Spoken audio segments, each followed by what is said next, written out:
Welcome to my latest video in the Making Your Business Less Dependent on You series based on the book of the same name.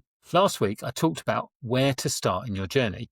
This week, we're going to focus on your outcome, what you hope to achieve from this. Outcomes are really important in the strategic planning process. They provide motivation and focus. Recently, I've been talking to Ben Hunt-Davis, who was in the Team GB rowing 8 that won gold at the Sydney Olympics. That rowing team felt lost after the World Championships 2 years earlier. And in a memorable team meeting, they reset. They felt they were drowning in ideas and advice, so they disseminated it down to one big question. Will it make the boat go faster? Ben has written a book of the same name that tells the 2-year journey that team went on and the hurdles they overcame along the way. I doubt that they award gold medals in your industry, so it's easy to not have clear outcomes that you want to reach, and it's easy to drift. So let's focus on a few possible outcomes that might apply to you. Generally speaking, business owners fall into two categories: those who are not making enough profit and those who don't have enough time. The ones in the former category are hopefully in the early part of their business career, building their empire as their life outside the business grows as well. It can be really stressful and sometimes a bit lonely. Been there, done that. Suddenly you realise you have a good business making good profits, but that you don't have the time to enjoy your life. Now, I know that you were really busy because that's probably what motivated you to watch this video, but there's only one thing that you can do next, and it's a really important decision which has to be based on what your end goal is. So let's explore those end goals, and then you can decide which of those categories you fall in. Perhaps you're in the first few years of your business. Well, I say business, but is it really a business yet? Or is it just you doing everything? As the book The E-Myth Revisited says, if that's the case, you haven't got a business, you've got a job.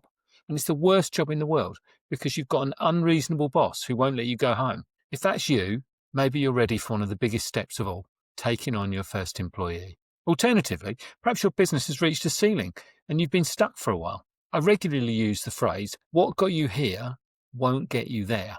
It's time to make some changes. Or maybe you'd just like to have a much better work-life balance. You're doing too many hours. Or maybe you just want to walk away, perhaps with a big lump paid into your bank account. Perhaps handing the business over to the next generation, or perhaps as part of some kind of management buyout to the team you've worked with for many years. Of course, I could ask you the same question about what your goal is 5 days on the trot, and I might get 5 different answers. It might depend on how good or bad your day has been. A big part of your decision is based on who you are and what makes you happy. Those of you who have read my book, Accidental Millionaires, The Secret Mindset Successful Business Owners Share with Sporting Legends, or attended one of A4G's events, will be familiar with the two extremes in business, Ronalds and Eltons. A Ronald is someone who aspires to have a business that is no longer dependent on them. They've given up the oversized red shoes, stopped flipping burgers, and now work from the top of their tower in their head office working on strategy, marketing, staff development, miles away from any customers. If you're an Elton though, like the most famous Elton of all, Elton John, you are the star performer. You're the one who earns the money the business makes and is integral to its day-to-day operations. Most of us start out as Eltons. Many people stay as Eltons their whole career. There's nothing wrong with that, as long as you know that there will be no business to sell when the time comes to retire. In the meantime, you need to make good margins on whatever you do. You need to be in the top quartile for quality and for pricing. And you need to squirrel away your profits wisely, building a nest egg you can retire on. Somewhere along the way, though, you may be tempted to become a bit less Elton and a bit more Ronald. Rather than just making money based on your own efforts, you want to leverage your skills and make profit even when you're not there. Of course, most of us are somewhere on a scale between those two extremes. To achieve your goals, you may need to change your position on that scale. That might mean giving up things that you enjoy. That might mean giving up things that have served you well so far.